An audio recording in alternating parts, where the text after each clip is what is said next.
Você está ligado com a turma das quartas-feiras, Academia Bíblica Bereia, isso mesmo, turma das quartas-feiras, curso básico em teologia. Hoje é quarta-feira, 9 de agosto de 2023, quarta-feira, 9 de agosto de 2023. Esta é a segunda aula da nossa matéria recém-iniciada semana passada de bibliologia. Perguntinha de US$ 1 milhão. Pai de sua irmã Isabel, bom rever a senhora. Sua ausência foi sentida, mas eu recebi a sua mensagem, né? Mas ficou aqui uma cratera, né? Quando a senhora se ausenta, meu, buraco é pouco, é cratera. Cada um de vocês, quando se ausenta, tem uma cratera, mas está aqui a irmã Isabel conosco, quando estamos com a turma um pouquinho encolhida. Todos receberam as suas apostilas, irmão Cléber, creio que recebeu, claro. Irmã Angélica, a senhora me fortalece, dizendo que recebeu. Me angustia quando não chega em Martas Vinhas, meu Deus. Mas amém, que todos então receberam, né? E eu estou fazendo o máximo agora para trabalhar com o mais tempo possível, né? Porque infelizmente no meio do caminho situações contrárias à nossa vontade são muito dadas a acontecer. Vamos então, meus irmãos, para a página 4. Escritores da Bíblia Sagrada, página de número 4. Estamos na nossa matéria de bibliologia. Antes de mostrarmos a quantidade e algumas características dos escritores da Bíblia, vamos apresentar o seu autor, o Espírito Santo de Deus. Veja o que Paulo ensinou em segunda carta a Timóteo, capítulo 3, verso 16. Esse texto, é claro, deve ser muito bem conhecido por cada um de vocês, que diz: toda a escritura é divinamente inspirada e proveitosa para ensinar, para redarguir, para corrigir, para instruir em justiça.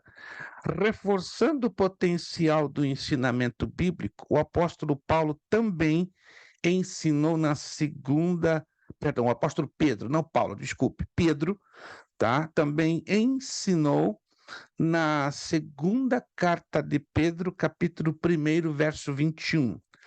Porque a profecia nunca foi produzida por vontade de homem algum, mas os homens santos de Deus falaram inspirados pelo Espírito Santo. Importante deixar bem explicado que a palavra profecia neste texto, ela tem o mesmo sentido, ela tem o mesmo significado da palavra profecia que lemos em Provérbios 29:18. Porque alguns pregadores, cheios das melhores intenções do planeta Terra, insistem em dizer que aqui a palavra profecia é um dom espiritual ou um dom temporal, mas não é. Vamos a Provérbios, capítulo 29, verso 18, aí vocês vão entender que o significado ele é sensivelmente diferente. Boa noite, paz do Senhor, irmã Daniele. Bom Boa rever noite, a Pai Senhor. senhora. E com certeza está um friozinho abençoado aí em Poços de Caldas. Aqui tá, Abençoado. aqui tá Quero tro... mesmo, pastor. Queria trocar com a senhora os mais de 40 que a gente está passando aqui. Meu Deus, estou Nossa, Deus amassando. me livre. Dá para fritar uma caixa de ovos, uma dúzia. Joga no asfalto, ó, precisa nem Deus me gastar livre. gás ou energia elétrica, já sai o ovo prontinho.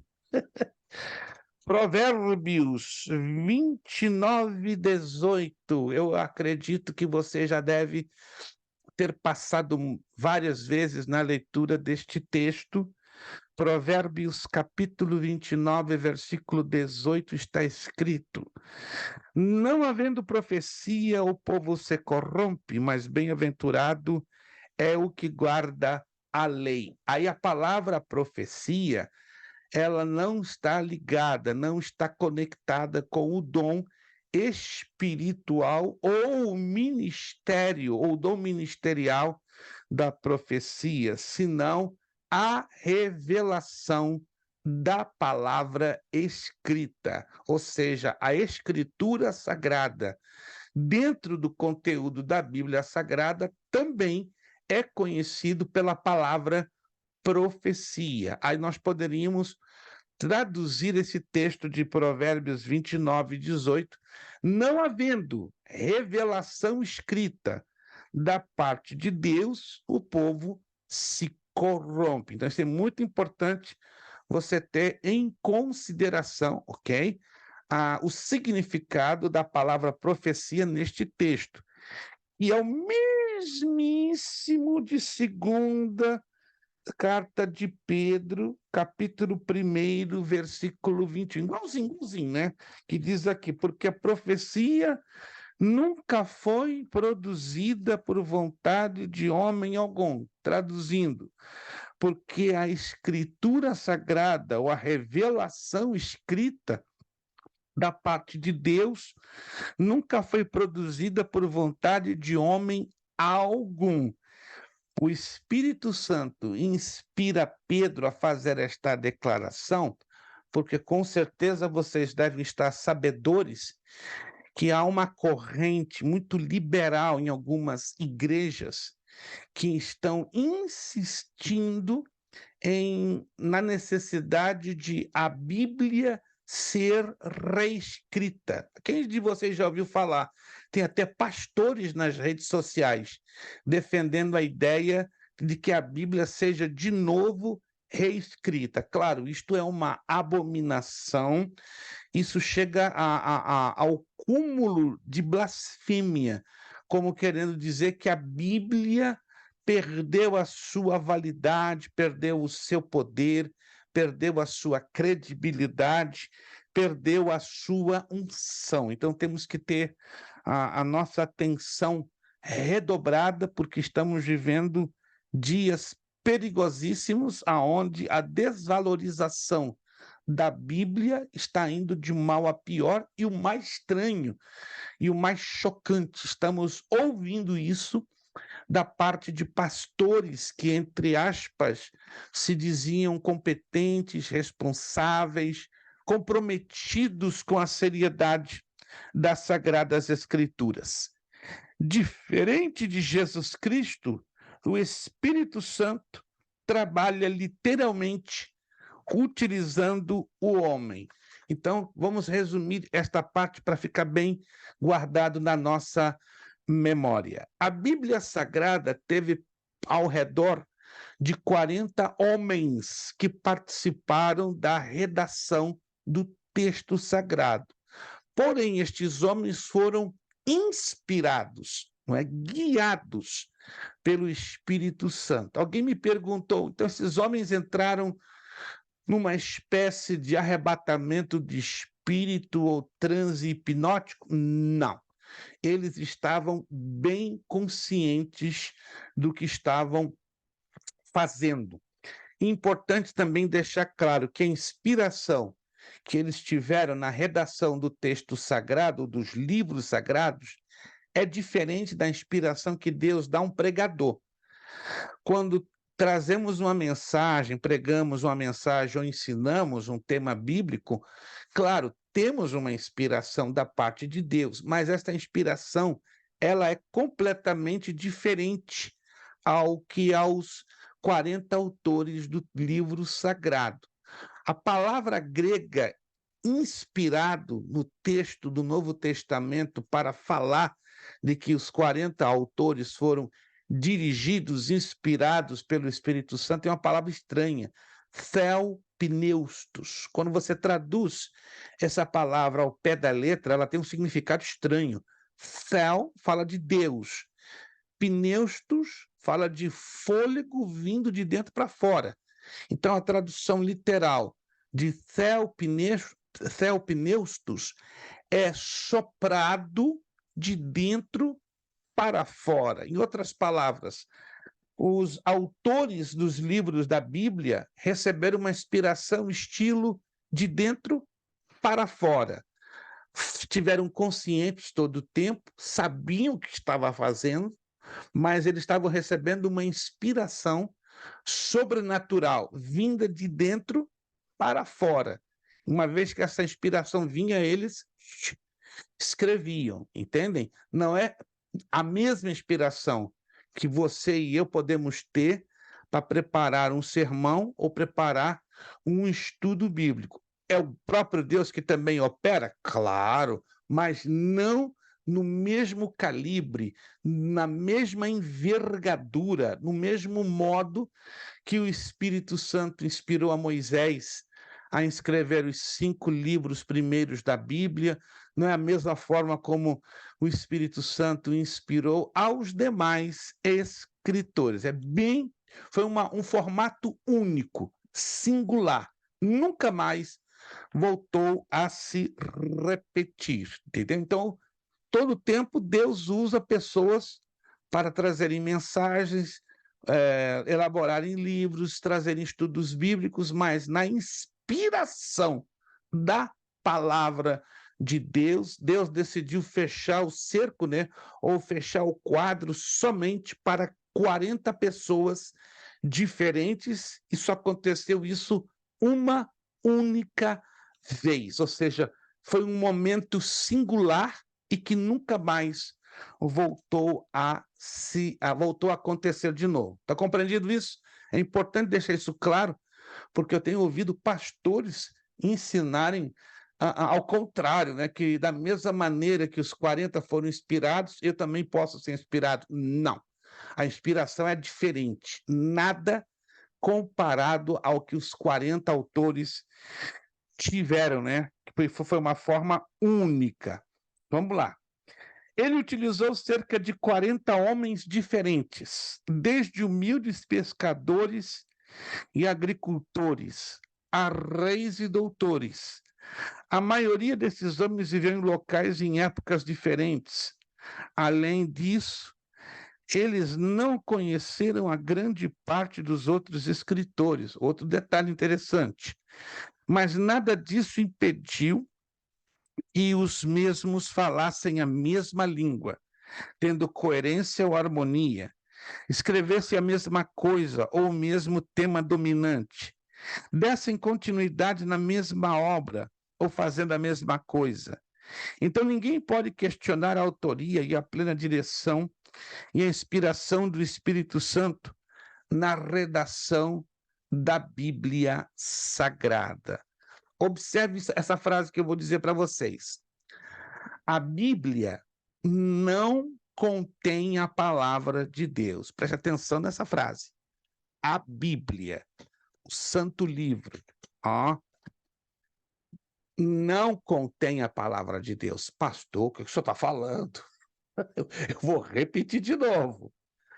A Bíblia não contém a palavra de Deus. Pastor, isso é heresia, calma. Você não está percebendo aonde eu quero chegar. Vou repetir de novo. Ó.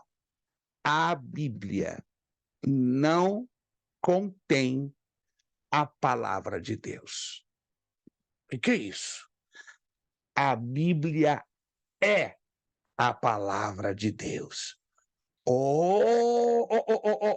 E você vai ouvir de púlpito. Muito pregador famoso batendo a Bíblia contém a palavra de Deus. Isso é heresia. E o povo, não tem coisa nenhuma. A Bíblia é viva, por isso que ela é. Ela não contém. Ela é. Todo e qualquer outro livro pode conter noções de biologia, de matemática, de química, de física, mas não são livros vivos. Esse é o único livro vivo da face da Terra. É o único livro que, quando eu e você lemos, acontece algo. Ou é mentira isso? Acontece. Eu estou aqui porque há 53 anos, as palavras deste livro, bum, explodiram dentro do meu coração e da minha mente. E a fé vem pelo ouvir, e o ouvir vem pela palavra de Deus. Só uma palavra viva cria este efeito, gera esse resultado. Então, guarde isso aqui, ó. Este livro é, alô? É a palavra de Deus. Nada de contém. Alguém está me entendendo, gente? Se você dizia contém, errou e feio. É a palavra de Deus, porque é um livro vivo, que tem vida, que gera vida e gera resultados. Vamos lá. Esses homens, aliás, diante disso, ninguém pode questionar a autoria. Quem inspirou este livro? O Espírito Santo. Tá? Então, este livro não pode ser questionado quanto à sua autoria. Tem aqui nesse último parágrafo da página 4. Como o Espírito Santo não se encarnou, ou seja, tomando forma humana, como fez Jesus Cristo, o Espírito Santo trabalha literalmente usando o homem. Portanto, não dê ouvidos quando pessoas sem entendimento, mesmo que pareça tê-lo, dizem que ensina o Espírito Santo. Por isso eu não preciso estudar a Bíblia com homens. Já ouviu falar essa? Não vou colocar os membros da minha igreja estudando a Bíblia, porque está escrito que ensina o Espírito Santo. Só que tem um problema. Jesus deixou clarinho quando ele falou, ó, o Espírito Santo de Deus vos fará lembrar as palavras que eu vos tenho ensinado e vos guiará em toda a verdade. Perceberam o versículo? O Espírito Santo só pode nos fazer lembrar e nos guiar em toda a verdade a partir do momento que eu já li e estudei. Se eu nunca li e eu não estudo, como é que o Espírito Santo vai me lembrar e vai me guiar na verdade, se eu nunca li, nunca estudei? Opa! Então temos que ter muito cuidado. Hoje os pregadores são muito espertos, os pastores, alguns, eu falo isso com muito respeito, usam de uma certa astúcia, porque não gostam de estudar, não gostam de entrar na profundidade da palavra de Deus, gostam que o povo fique, com todo respeito, eu falo isso, por favor, não se sintam ofendidos, e aqui não estou querendo ofender absolutamente a ninguém, mas vamos falar a verdade, porque Jesus mesmo disse, e conhecereis a verdade, e a verdade vos libertará. Não se espante, hoje tem igrejas cujos pastores e líderes têm medo que os seus liderados estudem e cresçam. E isso é o que é? Sintoma de insegurança do seu chamado ministerial. O líder, o pastor, e eu falo de novo, com muito respeito, não tenho razão de não usar respeito a toda e qualquer pessoa, independente que ela seja A, B, C ou D. Mas se um pastor ou um líder tem medo, não é, que o seu membro, que o seu liderado estude a Escritura e cresça e saiba mais do que ele, aí temos um problema. E qual é o problema? Insegurança do seu chamado ministerial. Sempre vai ser assim, irmãos. Todo pastor que se sente ameaçado por alguém que sabe mais do que ele, o problema é que ele está inseguro quanto ao seu chamado ministerial. Agora, um homem de Deus, um pastor, um líder de igreja que tem segurança, não, Deus me chamou para essa posição. Deus me chamou para eu estar guiando o seu rebanho. Ele vai se alegrar em ver, digamos, um exemplo, né? O irmão Kleber é membro desse tipo de igreja. O irmão Kleber está crescendo. O pastor dele vai ficar bobo da vida. Não, o Kleber está sabendo mais do que eu. O Kleber está conhecendo a Bíblia mais do que eu. O Kleber está arrebentando na leitura dos 66 livros. Você vai ficar feliz, porque ele tem convicção do chamado dele e não vai se sentir ameaçado pelo Kleber. Agora, no momento que ele já é hostilizado pelo seu líder, pelo seu pastor, pode começar a entender esta realidade, irmãos. O livro de Provérbios fala muito claro sobre isso. O camarada está com problema de insegurança quanto ao seu chamado ministerial. Que Deus nos ajude a orarmos, a intercedermos, né? Temos demasiada quantidade desses líderes que estão enchendo as nossas igrejas e, infelizmente, estão sufocando muita gente que quer crescer na graça e no conhecimento. Quantos estão me entendendo, gente? Quantos estão me entendendo?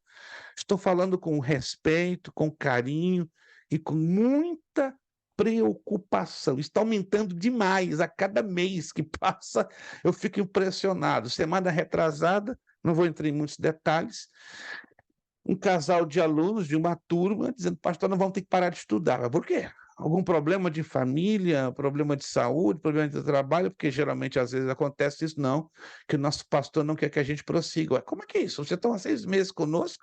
Não, que o nosso pastor observou que a gente está... Ele jogou na nossa cara, vocês estão sabendo mais do que eu, e eu não admito nenhum membro saber mais do que eu. Eu falei: uau, esse homem devia fazer isso aqui, ó.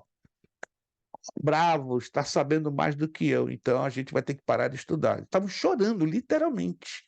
Tivemos uma videoconferência, eu orei com eles, eu falei: meus irmãos, que pena. Eu falei: não, pastor, está doendo mais em nós do que no senhor, porque nós esperamos 8 anos por esse momento, e agora nós estamos sendo forçados para não ter um problema, um conflito dentro da congregação. Não entendo. Não é a primeira vez que me acontece isso, nem vai ser a última. Então, esse é o poder que a palavra de Deus faz, né? Quando a palavra gera crescimento em alguns, cria incômodo em outros. Mas a nossa oração é que a palavra continue trabalhando em nome de Jesus e trazendo libertação para aqueles que precisam, né, serem libertos. Por isso que eu estou batendo nessa tecla, que estes líderes trabalham muito com esse argumento. Quem ensina é o Espírito Santo. Ele ensina a partir do momento que eu tenho algo que eu já li e algo que eu já estudei. Virando a página, temos que entender que essa abordagem que eu acabei de falar agora, essa frase muito comum, é uma mentira do inimigo, não é? Quem ensina é realmente o Espírito Santo, mas o seu método de trabalhar é usar o homem. A primeira carta aos Coríntios 12:7 nos mostra isso.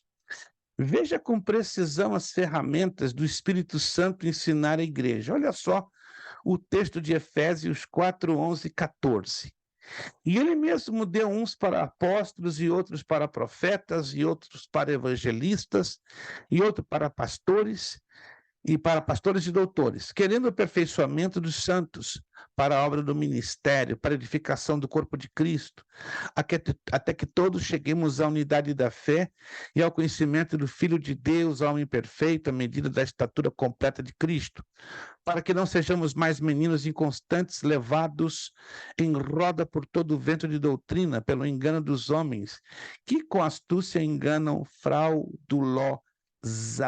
O que Deus está nos ensinando aqui? Que Deus quer que todo cristão cresça, que todo cristão avance, que todo cristão produza, não apenas fruto. Presta atenção.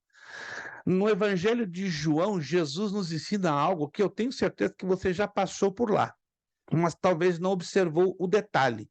Abra comigo, Evangelho de João, capítulo 15. Eu tenho certeza que você já passou por esse texto, mas são detalhezinhos que muitas das vezes passamos por cima, e aí não prestamos atenção. Evangelho de João, capítulo 15. Versículo 1, Evangelho de João, capítulo 15, versículo 1. Diz assim a Escritura, Evangelho de João 15, 1. Eu sou a videira verdadeira, e meu pai é o agricultor. Agora preste atenção no versículo 2. O ramo em mim que não dá fruto, ele o corta. E todo ramo que produz fruto, ele o poda, para que produza mais fruto ainda. Observe o versículo 2. Todo ramo em mim que não dá fruto, ele o corta. E todo ramo que produz fruto. Primeiro, nós fomos chamados para produzir fruto. Guarde isso no seu coraçãozinho, meu irmão, minha irmã. Deus chamou a mim e a você para produzirmos fruto, mas não para por aí. Ele olha para mim, ele olha para a irmã Angélica, para a irmã Daniele, para a irmã Fernanda, para a irmã Isabel, para o Kleber. Não, eu não chamei vocês só para dar fruto. Sabe o que eu vou fazer? Ó, o que é isso? Podar.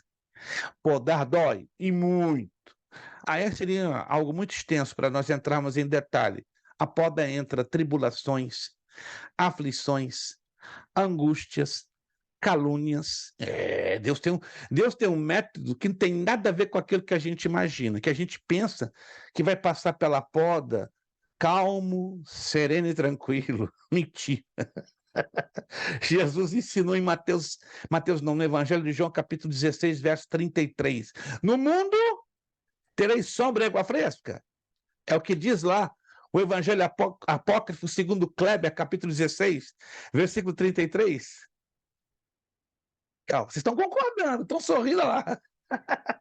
Eu falei, Evangelho Apócrifo, segundo Kleber, capítulo 16, versículo 33. No mundo tereis sombra e água fresca. Concorda comigo? Olha lá, evangélica. Igual aqueles bonequinhos, né, que às vezes você encontra, né, nas lojas, né, com a mola solta. De jeito nenhum.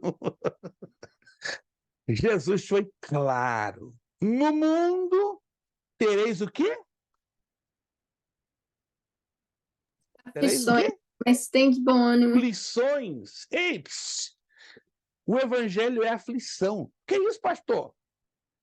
Sim, mas tem de bom ânimo, graças a Deus que Jesus não parou a frase. Mas tem de bom ânimo, pois eu venci o mundo. O Salmo 34, verso 19, tem outra declaração que o povo, os pregadores pregam, ó, deleita-te no Senhor, que ele concederá os desejos do teu coração. Mas para Deus conceder os desejos do nosso coração, temos que estar sintonizados na sua boa, agradável e perfeita vontade. Eles leem o texto, mas se esquecem de ensinar o contexto. Mas lá no capítulo 34, tem uma revelação que se encaixa com o 37, que muitos pregadores não gostam de falar. Ó, o que diz lá? O Salmo 34, verso 19. Muitas são as aflições do justo, mas o Senhor o livra de outras.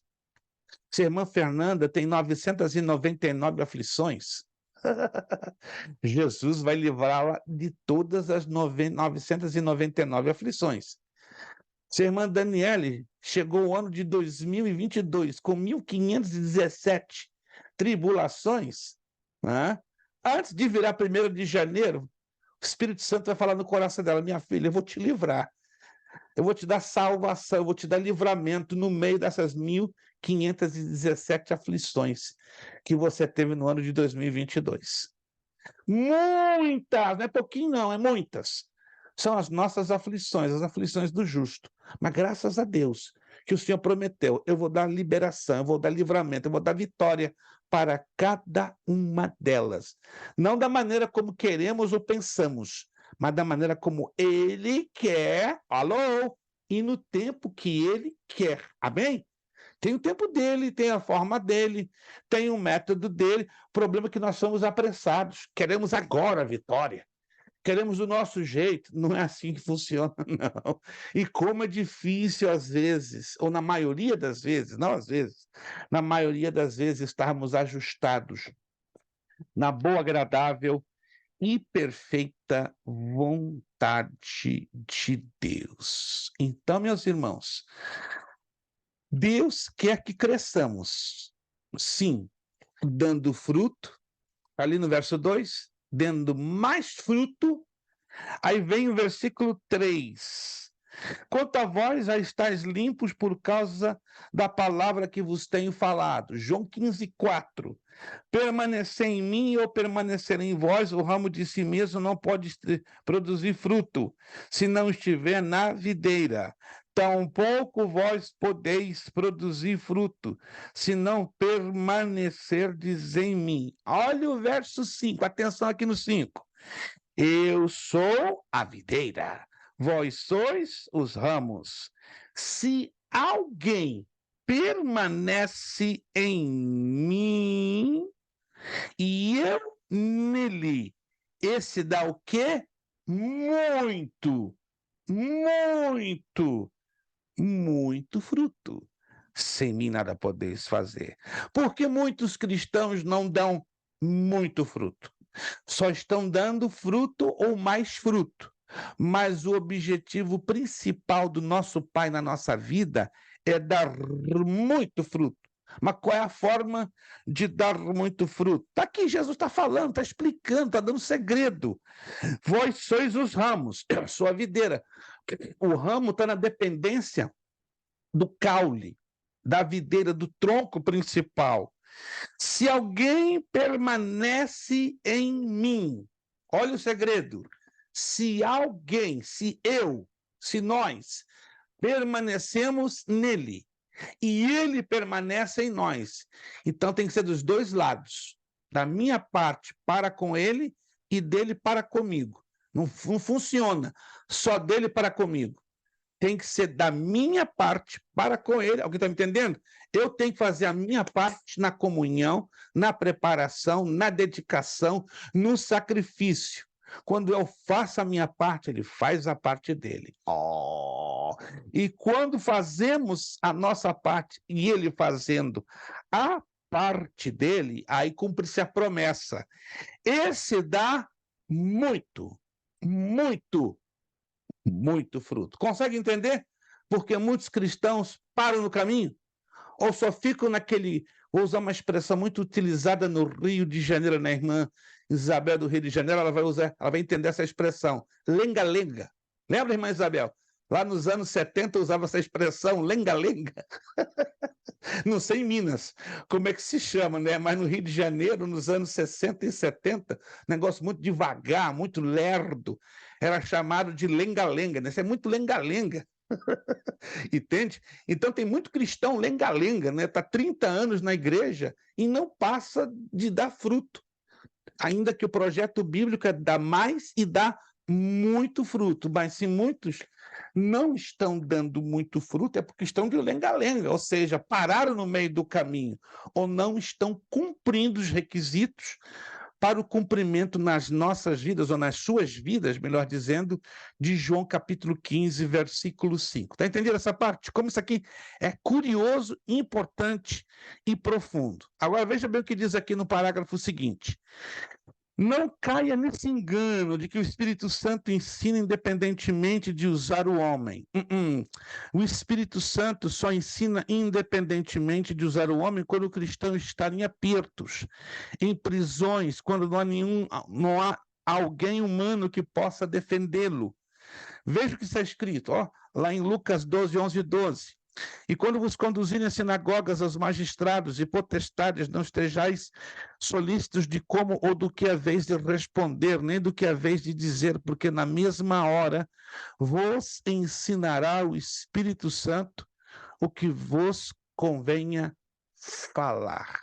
Em outras palavras, o Espírito Santo, ele pode usar emergencialmente alguém ou ensinar alguém quando se encontrar em uma situação de crise, né? Um aperto, uma prisão, quando não tem ninguém, humanamente falando, que possa defendê-lo.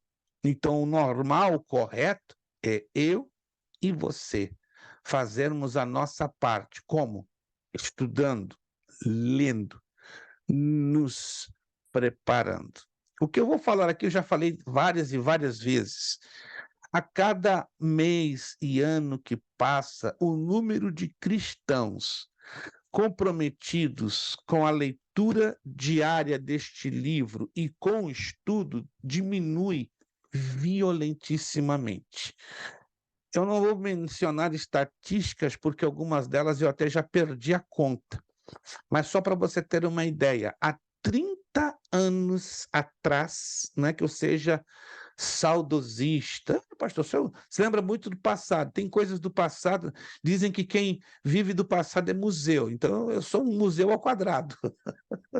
Mas eu me lembro de coisas saudáveis, como há 30 anos atrás eu me lembro os cristãos, isso é uma estatística que eu li há coisa de 1 ano e fiquei impressionado. Há 30 anos atrás, os cristãos no Brasil liam e estudavam a Bíblia 68% mais, em comparação aos dias de hoje.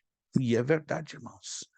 Há 30 anos atrás, conversa com um cristão da Assembleia de Deus, da Batista, da Presbiteriana, da Metodista, eles liam muito mais a Bíblia, estudavam muito mais a Bíblia do que os cristãos nos dias de hoje. E você é taxado de bobo quando sabem que você está lendo a Bíblia diariamente, todos os dias, e ainda estudando até numa escola de teologia. E hoje está sendo raridade. Não estamos falando por causa da nossa escola. Está geral, as pessoas estão perdendo o interesse de estudarem a Bíblia. E isso é excelente para o diabo, não é verdade? Porque o diabo ele vai atacar o cristão desinformado, o cristão desestruturado, o cristão sem raízes, que é o cristão que não tem a base na palavra, né? O cristão sem base na palavra é uma presa fácil nas mãos de Satanás, né? Uma presa muito fácil nas mãos das seitas e das falsas religiões. Vamos entrar nesta parte aqui, ó, 5.7, parte testamentária. As maiores e mais importantes partes da Bíblia Sagrada Protestante, estamos falando da nossa Bíblia, porque tem a Bíblia Católica, são os 2 testamentos, o AT, Antigo Testamento, e NT, Novo Testamento. Lembrando que também, em alguns livros de teologia, você vai encontrar a expressão VT, né? E esse VT ele é traduzido por Velho Testamento.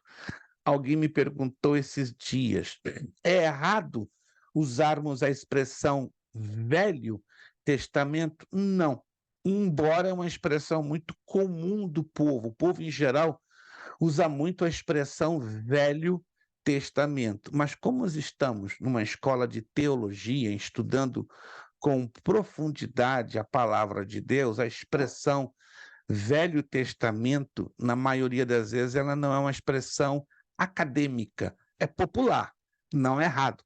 Mas para você que estuda a Bíblia, a expressão mais acadêmica e apropriada seria Antigo Testamento. Eventualmente, um aluno diz Velho Testamento, não está de todo errado, aliás, não está errado, mas pelo lado acadêmico, a expressão mais usada, mais apropriada é Antigo Testamento. Vamos então entender a importância de Antigo Testamento. Vamos entender o que é isso aqui, ó. O que é um testamento? É um documento que alguém faz em vida, garantindo a doação de seus bens, total ou parcialmente, a outrem, ou seja, uma outra pessoa. O vínculo de um testamento é a comprovação física da morte do testador. Inclusive, a Bíblia fala disso, né? Em Hebreus 9, 15 a 17.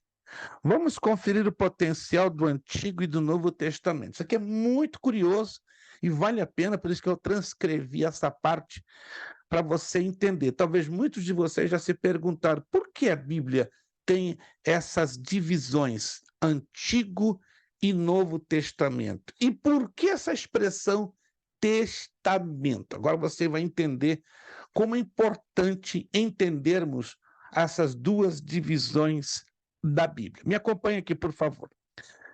No Antigo Testamento, o testador era Moisés. Assim nos ensina Hebreus capítulo 9, do verso 19 ao 22. Alguns textos nós leremos, claro, mas textos muito extensos, pelo tempo que é muito curto, a gente vai procurar se omitir, aí você fique na liberdade de fazer a leitura na sua casa com tranquilidade. Mas está ali, ó. No Antigo Testamento, o testador era Moisés, de acordo com Hebreus 9, 19 a 22. E a aliança, o que é a aliança? A comprovação deste testamento tinha que ser o quê? O sangue de animais. Também em Hebreus 9, 19 ao 22. Faço uma perguntinha a vocês. Creio que eu já falei disso aqui em alguma outra matéria anterior. Por que o sangue dos animais? Não poderia ser água consagrada ao Senhor? Não poderia ser azeite consagrado ao Senhor? Por que especificamente o sangue se converteria, né, o sangue de animais se converteria o vínculo da aliança? Vamos lá. Tem um fundamento bíblico? Porque diz, claro que tem. E aonde está esse fundamento bíblico? Estou Porque entendendo a o sangue pergunta? significa vida? Isto, irmã Fernanda. Tá aí no Brasil e vai abraçar cinquentinha para a senhora voltar para a América sorrindo, ó. Ó lá, ó o sorriso, não, o sorriso dela sobe pro dedo. Já viram o sorriso subir pro dedo? O sorriso tinha que ficar estampado no rosto, mas a irmã Fernanda está tão alegre que sai do rosto e cai pro dedo. Então, aí o dedo levanta. Irmã Fernanda, parabéns, cinquentinha para a senhora. Porque a Bíblia Sagrada ensina lá no livro de Levítico que no sangue está a vida. Se você observar isso, não vou falar agora porque o tempo é curto. Se você observar com atenção, no livro de Levítico, Deus proíbe aos judeus comerem qualquer carne sufocada em sangue. Já ouviram falar daquele salame chamado morcilha? Alguém já ouviu falar na morcilha? A morcilha ela é muito apreciada no Brasil e nos países hispanos. Mas o que é morcilha? É o sangue pisado, processado no formato de um salame. Judeu nenhum come aquilo. É uma blasfêmia, uma profanação. Eu sou judeu, mas eu tenho um lado da higiene. Não estou falando pelo lado da religiosidade, entende? Porque tem pessoas que, por exemplo, pastor Prestes não come carne de porco porque é judeu. Não, sou convertido. Eu não como realmente carne de porco por uma questão de higiene. Quem gosta, amém. Glória a Deus. Deus continue te abençoando e te usando, né? Com o teu porquinho, com o teu pork ribs. Mas eu não como por questões de higiene. Eu não vou entrar aqui nos detalhes. Eu tenho vários amigos médicos no Brasil, na Argentina e na Europa que já me explicaram que a carne suína ela é a mais propensa a adquirir. Não vou entrar em maiores detalhes. Você pode até discordar em um direito seu. Diz que os mineiros são amantes de carne de porco, continua, deixa Deus te usar. Mas a carne de porco, quando ela é mal trabalhada, mal assada, mal cozida, ela é muito propensa a albergar parasitas e de grande tamanho e de grande proporção. Agora, se você tem cuidado de ferver, cozer, trabalhar bem com a carne de porco, deixa Deus continuar te usando. Eu ainda estou fora, não entro para esse time de jeito nenhum. Nada pessoal, não é por religiosidade, é realmente não me dou bem com a carne de porco. Comi aos meus 10 anos de idade, depois que meu bisavô morreu, aproveitei que o bisa foi embora, né? Agora vou comer. Para quê? Passei mal durante 10 dias seguidos, né? Eu falei, isso é sinal de Deus, não é comigo não. E a morcilha, só o cheiro da morcilha me dá náuseas e vômitos. Mas nenhum judeu coloca a boca em morcilha porque é sangue. E eu não consumo morcilha também pelas mesmas razões, por questão de higiene, certo? Não vamos abordar Pastor, maiores. Sim. Sim, mas diga, o irmã Fernanda. certo, não estou falando que, né, isso aí é cada um, que sou cada um. Mas o Uhum. correto seria o crente também não comer, né? Seria o correto. Se eu disser para a senhora que no ano Porque o passado sangue é vida. eu tive Então, um debate quentíssimo com 4 pastores em Massachusetts que faltaram comer meu fígado. Não, a morcilha é a coisa mais linda que Deus colocou no mundo. Não, tomar um cafezão preto com morcilha, mas meu irmão, é sangue. Isso é abominável aos olhos. Isso é porque você é judeu, aí jogaram na minha cara. Você é judeu, você é religioso. Não, é porque o irmão, com todo respeito, está defendendo o seu ponto de vista. É um direito que lhe cabe, ok, mas diante da escritura eu já dou um passo para trás. Se a escritura falou, está falado. entende? E aqui ela não está especificando unicamente para a nação de Israel, porque existem mandamentos e proibições que Deus deixa clarinho, ó, é para a nação de Israel, mas com respeito à proibição do consumo de sangue, se você ler lá com atenção no livro de Levítico, não está especificando É para direto. todos. É para todos. Esse é o problema, irmã Ô, Daniele. Ó, pastor, não estou querendo levantar polêmica, não. a minha mãe mesmo, quando eu era criança, minha avó matava frango e ela só destroncava o pescoço do frango e minha mãe não comia. Mesmo que ela era católica, ela não comia. Ela falava, não, se não tiver derramamento de sangue, eu não como. Porque, E ela não... porque se não tiver o derramamento, a senhora vai comer o que? O frango com sangue sufocado. Uhum. Nenhum judeu come também uma galinha se não derrama-se o sangue. Isso é bíblico, né? Sem derramamento de sangue, olha que interessante, não há remissão de pecados. Mas o próprio livro de Levítico já deixa claro: no sangue está a vida. Mas vou repetir isso. Cada um tem o seu ponto de vista, como disse a irmã Fernanda, mas eu ainda estou abraçadinho com a Escritura, partindo do princípio que a Escritura, lá em Levítico, não está direcionando a coisa direta só para os judeus, certo? Mas para todos. Convenhamos, tem mandamentos e proibições que Deus fala direitinho, ó. Meu povo, minha nação, não podeis fazer isso, isso, isso, isso. Mas com A respeito à carne de proibição, porco, a carne de porco em si é pecado ou não comer? não. Não, Não. porque se a senhora observar bem, essa proibição foi a nação de Israel. Ah, Oh, é só a senhora ler o texto, que deixa uhum. bem claro. E o porco, o que que é? É um animal de unhas fendidas e é considerado animal imundo. E aí a especificação é para quem? Para a nação de Israel. Oh, então temos que ter muito cuidado quando lemos o texto. A proibição é para quem? Para todos ou só para Israel?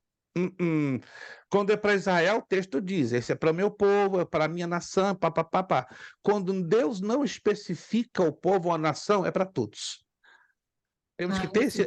temos que ter essa redobrada atenção quando lemos o texto. E tem muita Uhum. gente que confunde feio. Alguém está me entendendo, gente? É tudo a questão de observarmos com atenção o que o texto está nos querendo dizer. Perfeito. Vamos lá. Então, nós já sabemos que o sangue era necessário. Mas o seu testador do Antigo Testamento, Moisés, morreu. Olha só. Mas ninguém pode provar sua morte. Como é que é? Porque ninguém na terra o viu morto. Tem algum texto na Bíblia que prova que Moisés foi visto já morto por alguém? Não. Então, como é que nós cremos que Moisés morreu, que Moisés está definitivamente morto? Porque a Bíblia registra isso. Olha só, no momento que a Bíblia registra, dá essa declaração, para nós cristãos que cremos na veracidade da palavra de Deus, deveria ser o suficiente, concordam? Mas, a título do testador, do testamento, fica algo no ar. Vamos ler o texto que está aqui mencionado na apostila? Vamos ler lá em Deuteronômio 34, 5, 6. Muito interessante isso aqui. Deuteronômio 34, 5, 6. Se você nunca observou esse detalhe, eu quero lhe chamar a atenção em observar esse detalhe. Deuteronômio 34, 5, 6. Diz a Escritura Sagrada: assim Moisés, servo do Senhor, morreu ali, na terra de Moabe, como disse o Senhor. Olha só, Deus dá duas declarações de grande importância. Preste atenção, como isso aqui é importante. Primeiro ele afirma, o texto afirma, Moisés morreu. Morreu. Eips, ele não está vivo. Com Enoque e Elias, que foram trasladados. Moisés morreu. Está claro isso, irmão? Sim ou não? Está claro? Moisés morreu. Aonde? na terra de Moabe. Aonde estava Moabe? Ao sul da Palestina, lá embaixo, descendo o Mar Morto. Perfeito. Verso 6, olha a declaração. Este o sepultou num vale, na terra de Moabe, em frente de Bet-peor. Mas ninguém sabe até hoje onde fica a sepultura. Olha essa declaração. Quem sepulta Moisés? Vamos lá, se você está entendendo o texto. Quem sepultou Moisés? Deus matou e sepultou. Deus. Olha, é a única vez que lemos na Bíblia, quer anotar? É a única vez, não existe outra, que lemos na Bíblia Deus sepultando um ser humano. Você já viu outra referência parecida? Você já viu outra declaração na Bíblia aonde Deus está sepultando um ser humano? Essa é única, é única. Isso é muito chamativo. Porque Deus não é dado a ficar sepultando pessoas. Mas aqui foi um caso extraordinário, único, singular e irrepetível. Nunca mais teve repetição. Não teve repetição. Anote isso aí. Outro detalhe: Deus dá a descrição através de uma outra pessoa que não foi Moisés que escreveu esse registro, que é um outro detalhe. Nós temos aprendido quem é o autor dos 5 primeiros livros da Bíblia? Moisés. Moisés escreveu Gênesis, Êxodo, Número, Levítico e parte do livro de Deuteronômio. Seria impossível ele escrever este capítulo 34. Ele não escreveu esse capítulo. Foi um contemporâneo. A Bíblia não menciona quem exatamente, mas foi alguém que caminhou ao lado de Moisés. Como é que Moisés vai falar da própria morte dele? Não faz sentido nenhum, concorda comigo? Acredita-se, não é certo porque não há provas documentadas, que poderia ter sido Ur ou Josué. Arão já estava falecido, então Arão está descartado.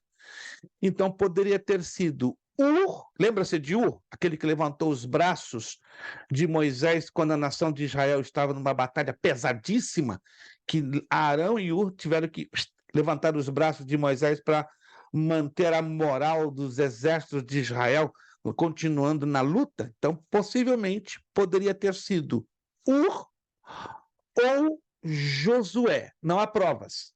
Mas eu me inclino, eu particularmente, baseado em vários escritos paralelos, eu me inclino à possibilidade que houvesse sido Josué, mas não há provas que me possam dar uma explicação. Então, o que nós aprendemos de tudo isso aqui?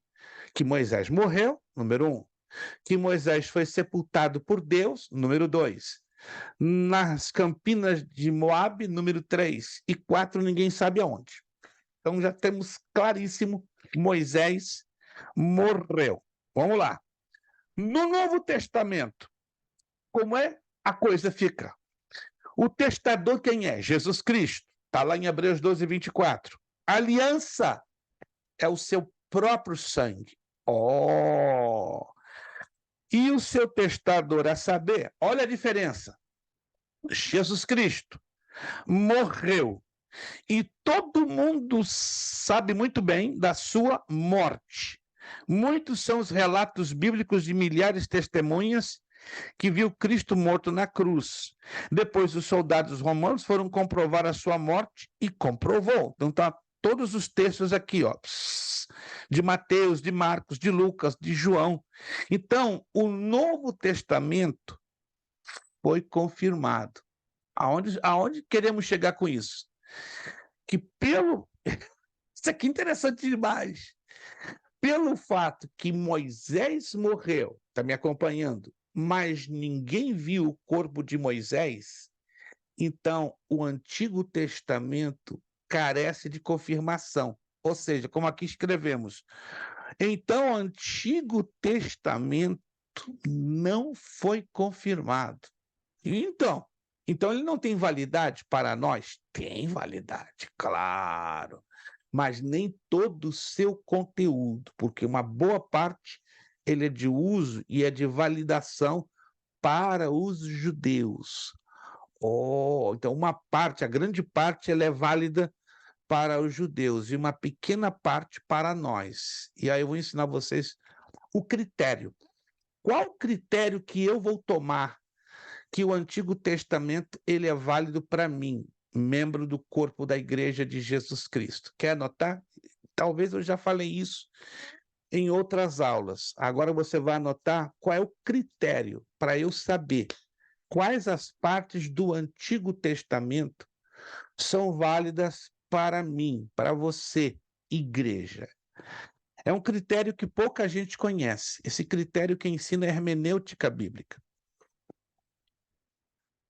Todos os ensinos que Jesus do Antigo confirma no Novo Testamento, vindos do Antigo Testamento. Então vamos lá.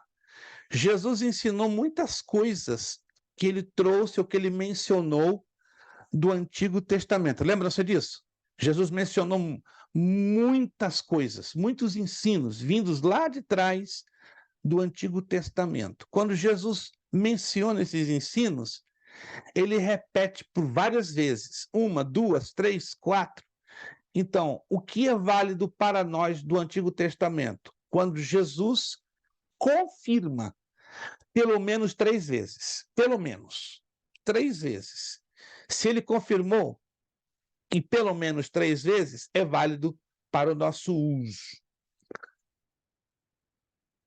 Todos os ensinos do Antigo Testamento que o apóstolo Paulo faz menção nas suas 3 epístolas, e pelo menos 3 vezes. Ou, se você observar com atenção, Paulo, ele traz lá do Antigo Testamento vários ensinos. Não sei se alguém já observou isso. Paulo menciona muitos ensinos, mas observe que aqueles ensinos que ele menciona pelo menos 3 vezes são aqueles que são válidos para nós no Novo Testamento. Então, o primeiro critério, Jesus. Estão anotando? Se Jesus menciona um ensino lá do Antigo Testamento pelo menos 3 vezes, é válido para nós no Novo Testamento. Segundo, se o apóstolo Paulo, nas suas 13 cartas, menciona os ensinos do Antigo Testamento pelo menos 3 vezes, é também válido para nós. Aí depois vem os apóstolos Pedro, Tiago, João e Judas. Anote aí, ó. Pedro, Tiago, João e Judas. Se Pedro, Tiago, João e Judas, nas suas cartas, mencionam pelo menos 3 vezes ensinos vindos do Antigo Testamento, eles são válidos para nós, hoje. Interessante que Judas faz menção de ensinos do Antigo Testamento, ele menciona ali 3 vezes certinho. João, a mesma coisa. Pedro, a mesma coisa. Já Jesus e Paulo mencionam mais de 3. Olha que interessante. Jesus e Paulo mais 4, 5, 6, 7, 10, 12 vezes. Mas Pedro, Tiago, João e Judas, certinho, 3 vezes. Tá no jeito. Então não tem como. Se eles mencionaram, é válido. Se não houve menção desse ensino, é válido só para a nação de Israel naquela época. Aí entra a questão da carne de porco. Aí entra a questão do guardar do sábado.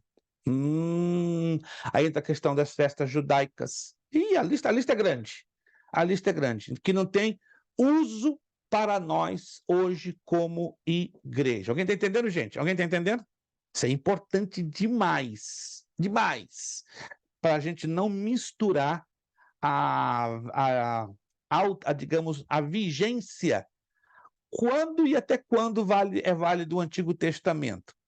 O conteúdo de toda a Bíblia é válido para nós, mas algumas práticas que estão enraizadas em ensinos específicos são apenas válidos para a nação de Israel e para aquela época. O Novo Testamento, sim. Aí você vai entender que essa é a razão porque o Antigo Testamento não foi confirmado. Já o Novo, tudo que está no Novo é para nós. E é também para os judeus, quando eles têm um encontro com Jesus Cristo. Vamos lá, então, agora resumir tudo isso aqui nessa última parte, antes de nós entrarmos nos exercícios, que hoje nós vamos corrigir os exercícios. Você lembra? Vamos corrigir hoje do 1 ao 15. Do 1 ao 15. Objetivo, importância e veracidade dos testamentos. Analisaremos primeiramente o objetivo, a importância e a veracidade do Antigo Testamento, e depois faremos o mesmo com o Novo Testamento. Como é que eu sei que o Antigo Testamento é tão verdadeiro quanto o Novo? Vamos lá. Número 1. O objetivo do Antigo Testamento. Vamos analisar o que as epístolas dizem sobre este importantíssimo assunto. Primeiro, vamos ouvir de Paulo. O que Paulo fala sobre o Antigo Testamento? Colossenses capítulo 2, versos 16 e 17. Portanto, ninguém vos julgue pelo comer ou pelo beber ou por causa dos dias de festa, ou da lua nova, ou dos sábados, que são sombra das coisas futuras. Mas o corpo é de Cristo.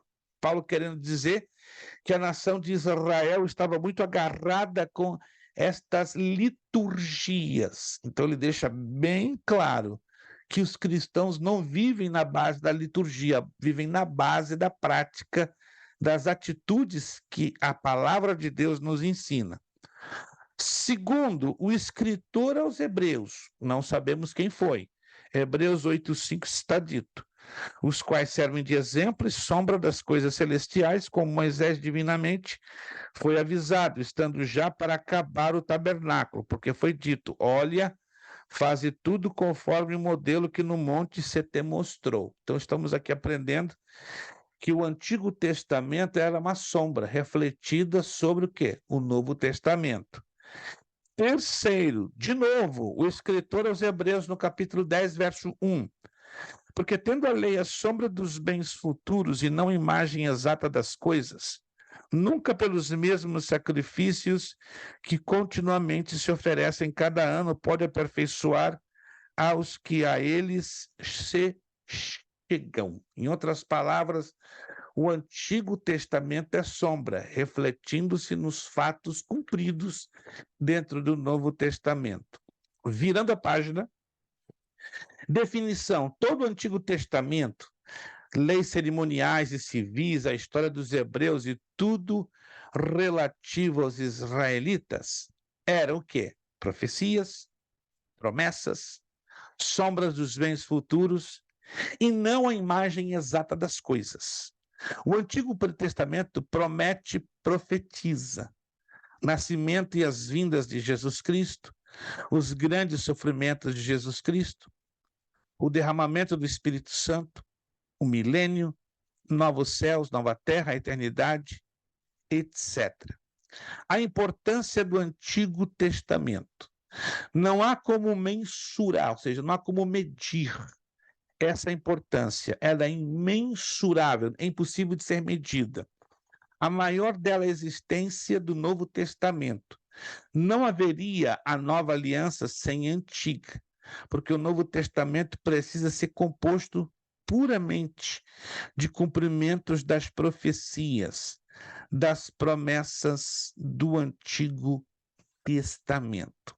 Curioso, o Antigo Testamento tem 184 profecias sobre a primeira vinda de Jesus, ou seja, que ele nasceria em Belém de Efrata, numa manjedoura, 184. Mas o Antigo Testamento tem 318 profecias sobre a sua segunda vinda, que ele virá numa primeira fase para levantar a igreja e numa segunda fase virá com a igreja para governar sobre o planeta Terra. Então observe, é o dobro, entende? Primeira vinda, 184 profecias. Segunda vinda, 318 profecias. Se as 184 foram cumpridas à risca, com respeito à primeira vinda de Jesus, obviamente, cremos que também as 318 relativas à segunda vinda vão se cumprir ao pé da letra. A veracidade do Antigo Testamento. O Antigo Testamento é verdadeiro. O próprio Cristo comprovou esta verdade, quando em Lucas 24, 44, 45, ele declara: e disse-lhe, são estas as palavras que vos disse estando ainda convosco, que convia que se cumprisse tudo que de mim estava escrito, na lei de Moisés e nos profetas e nos salmos. Então abriu-lhes o entendimento para compreenderem as Escrituras. Resumiríamos o Antigo Testamento com uma só palavra: profecias. Assim como fez o apóstolo Pedro quando ensinou, porque a profecia nunca foi produzida, ou seja, aí entra o significado duplo, tanto palavra revelada como a palavra vaticinada, ou seja, apontando para o futuro. Então, porque a profecia nunca foi produzida por vontade de homem algum, mas os homens santos de Deus falaram inspirados pelo Espírito Santo. Agora, eu quero chamar sua atenção neste texto aqui que Jesus mencionou ali no caminho de Emaús. Lembra-se? Em Lucas 24, 44, 45. E convenha que se cumprisse tudo que de mim estava escrito aonde? Na lei de Moisés, nos profetas e nos salmos. Mas por que Jesus fez questão em dividir em 3 partes? Anote aí. São as 3 partes que compõem a Bíblia hebraica. E a Bíblia hebraica é unicamente o Antigo Testamento. Oh, que interessante! Então, Jesus estava propositalmente dizendo para aquele casal que ele se encontrou no caminho para Emaús: ó, vocês têm que crer no Antigo Testamento, porque o Antigo Testamento fala de mim, na lei, nas profecias e nos salmos. Então, essas são as 3 partes naturais que são divididos, ou que é dividido, o Antigo Testamento. Perfeito? Próxima aula, nós vamos entrar aqui, ó. O objetivo, a importância e a veracidade do Novo Testamento. Então, próxima aula, nós vamos entrar aqui o objetivo, a importância e a veracidade do Novo Testamento. Vamos lá para o nosso exercício, lá no finalzinho. Vamos corrigir da número 1 a número 15. Da número 1 a número 15.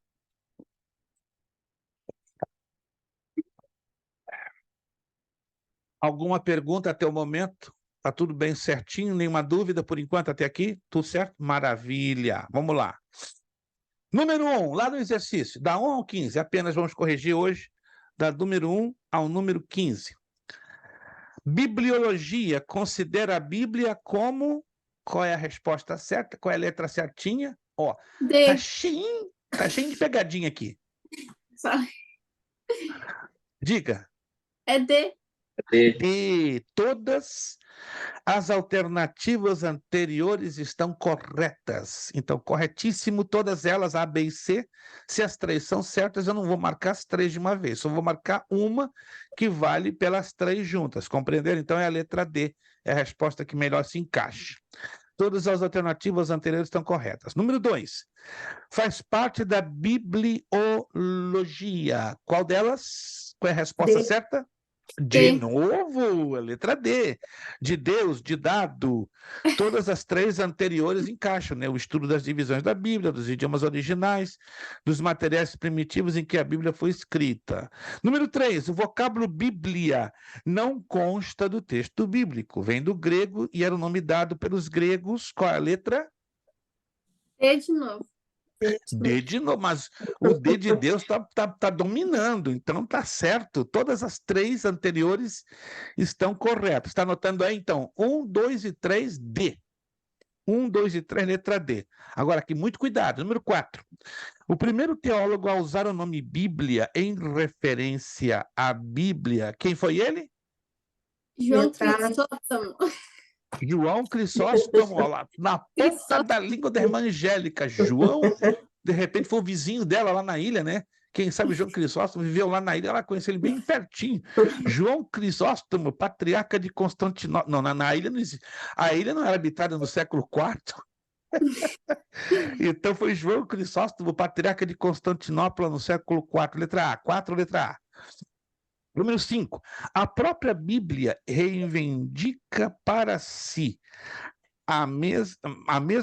para si mesma a inspiração divina, pois nela encontramos não menos. Qual a Letra letra? D, nenhuma das D. alternativas. D de novo, porque não aparece nenhuma expressão que se encaixe. O correto seria 1855 vezes, mas aqui aparece redondo 1800 vezes, é o mais próximo, então nenhuma está certa. Então, aliás, na verdade, o que se encaixa é a letra D. Nenhuma das alternativas anteriores está correta. Vamos lá. Essa aí, Número 5D. Número 6. A expressão, assim diz o Senhor, como encontramos na Bíblia, indica que ela é? Letra E. É, letra E. É, Letra E aqui. vocês foram espertos, né? Viram que estava tudo diferente, desde lá da número 1, tudo A, B, C, D, A, B, C, D, a irmão Kleber, né, com olho clínico, com olho de Sherlock Holmes, e não, essa aqui tem a letra E, então, ó, isso aqui é pegadinha, vai ser a letra E mesmo, irmão. E a letra E, ou seja, somente a B e a C estão corretas. Número 6, letra E. Número 7, em Lucas 24, 44, encontramos a forma como estava dividida a Bíblia. E eu dei a resposta agora para vocês. Letra Lê o B. número 8, pastor. Número 8, isso está certo, perfeito, número 8. Número 8. Não, tem que ler a 7, pastor. Número 7, desculpe, número 7, perdão, obrigado. Número 7, amarás o teu próximo e odiarás o teu inimigo. É uma expressão que... B. B. Letra? D. B.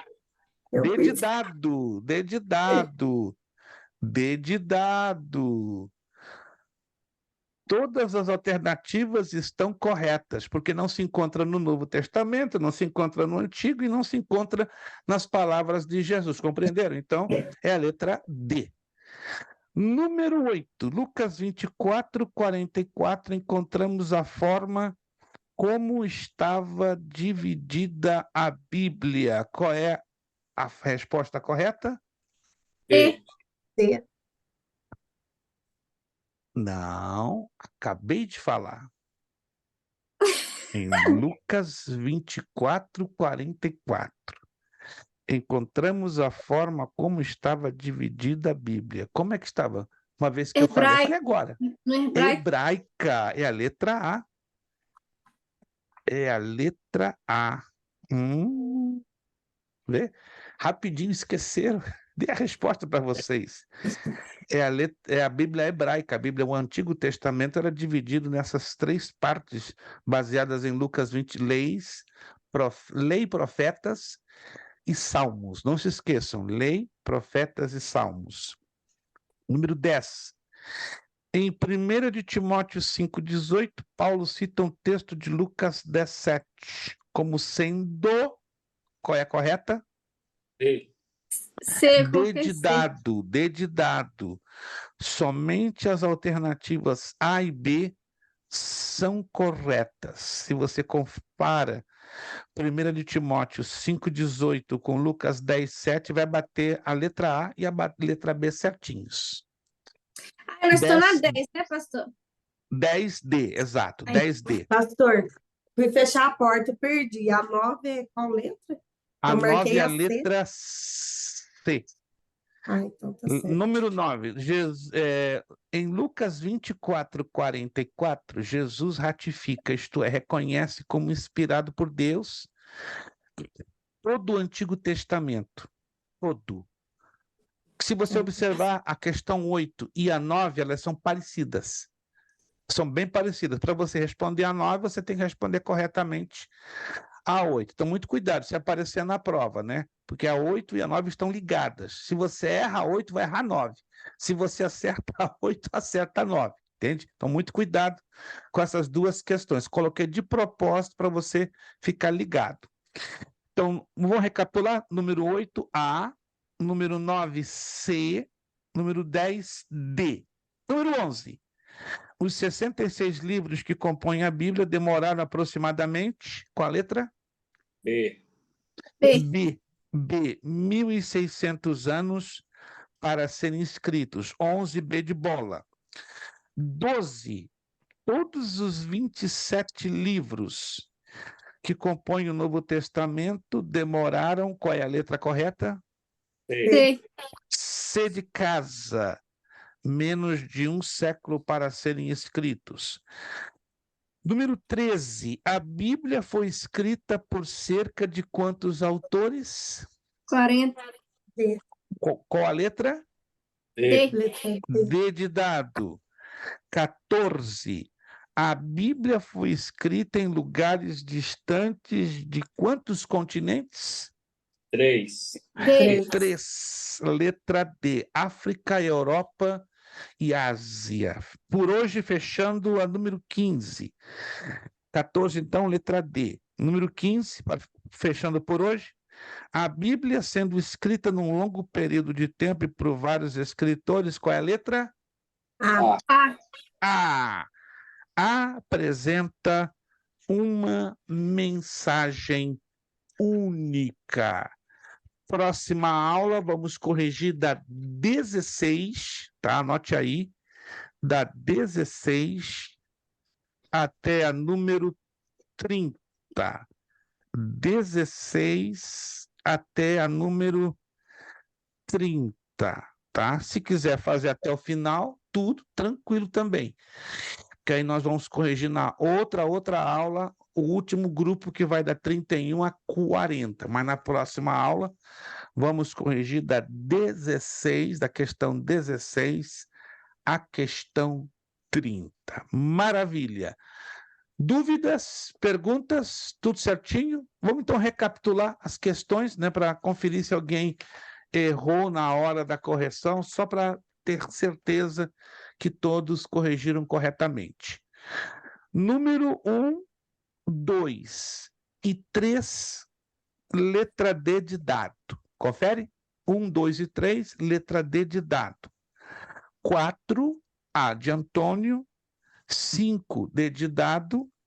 6, E de escola. 7, D de dado. 8, A de Antônio. 9, C de casa. 10, D de dado. 11, B de bola. 12, C de casa. 13 é 14, D de dado. E 15, A de Antônio. Tudo conferido? Maravilha? Perfeito. Finalizamos, então, a nossa segunda aula desta matéria de bibliologia. Preparem-se, então, para a próxima aula. Se Deus assim nos permitir, estaremos passando para a nossa terceira aula da matéria de bibliologia, na página 6, tá? Na parte que diz objetivo, importância e a veracidade do Novo Testamento. Agradecemos a Deus pela nossa aula de hoje. Nossa irmã Fernanda, lá do Brasil, a conexão da irmã Fernanda está melhor do que a minha, hein? Vou te contar, rapaz. Tá lá, ó, o telhadinho característico do Brasil. Saudade, eu não vejo um telhado desse há 22 anos. Que isso, pastor? 22 anos que eu não toco o Brasil. Meu Deus, estou há 23 anos aqui, só consegui ao Brasil no ano seguinte que eu cheguei. Depois Deus permitiu, né, uma confusão no nosso visto, não conseguimos renovar, perdemos, enfim, Deus sabe todas as coisas, a nossa legalização por erro técnico de advogados, mas acreditamos que Deus vai nos dar essa vitória aí em 2024. Tá difícil, mas estamos esperando. Em 2024 parece que está abrindo um leque para a gente ter a nossa legalização para a glória do Senhor, e aí serão quase 23 anos que a gente não vai ao Brasil, né? Mas quando eu vejo esse teto aqui, bate uma saudade, vontade de chorar. Ei, Deus, porque eu fui criado numa ilha na zona norte do Rio de Janeiro, na casa de minha avó, que eu via constantemente esse teto aí bonito que mora aí, que está a nossa irmã Fernanda, né? Então, a irmã Fernanda, né, debaixo desse teto aí bonito, que eu nunca vou ter, né, que o meu aqui é de concreto, que aqui na Flórida é tudo concreto. Então, a nossa irmã Fernanda, que está com uma excelente conexão. Parabéns, irmã. Olha, a sua conexão está excelente, porque eu digo isso que no Brasil, dependendo da área que a pessoa se encontra, a conexão é bem deficiente.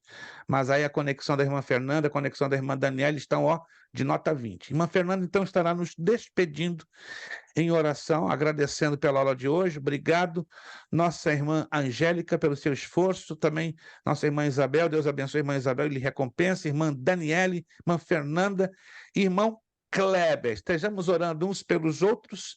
Tudo já deu mais do que certo e dará mais ainda no poderoso nome de Jesus. Irmã Fernanda, nos despedindo e agradecendo a aula de hoje. Paz, Senhor, a todos. Senhor, meu Deus, muito obrigado, Senhor Jesus, por essa oportunidade, Senhor, por esse momento que passamos aqui, Senhor, aprendendo um pouco mais da Tua palavra, Senhor Graças te Jesus. damos, E Pai. tudo isso venha entrar em nosso coração, Senhor Jesus, venha ficar guardado na tábua do nosso coração, para que possamos, Senhor Jesus, também praticar, Senhor. E como escutamos aqui hoje mesmo, que venhamos dar frutos. E muitos frutos, Senhor Jesus, mesmo em meio às provas, mesmo em meio às lutas, mas que o Senhor venha abençoar a cada um, Senhor, o esforço de cada aluno, Senhor, o esforço do nosso professor, o pastor Luiz Prestes, a presença de cada um aqui nesta aula hoje, para aprender um pouquinho mais da tua presença, ser um pouquinho Aleluia. mais de ti, meu Deus. É o que eu te peço e te agradeço em nome de Jesus. Amém. Amém. Não vai embora sem antes proferir o nosso lema. Seriedade, Seriedade. Compromisso, Compromisso. Compromisso, disciplina. disciplina, Seriedade, Seriedade. seriedade, compromisso, compromisso, disciplina. Disciplina, Seriedade, Seriedade. seriedade, compromisso, Compromisso. compromisso, disciplina. disciplina. É necessário que ele cresça É é necessário que ele cresça e que eu diminua. e que eu diminua. É necessário que ele cresça É É necessário necessário que ele cresça e que eu diminua. e que eu diminua. É necessário que ele cresça É necessário que ele cresça e que eu diminua. e que eu diminua. E a Deus damos o quê? A honra, a A honra, glória a glória e o poder. Muito obrigado, uma boa noite de quarta-feira. Deus os abençoe, excelente semana e até a próxima semana, dia 16, na bênção do Senhor nosso Deus. Obrigado pelo seu esforço, obrigado pelo seu carinho. Deus os abençoe. A paz do Senhor a todos. Bom descanso. Muito obrigado.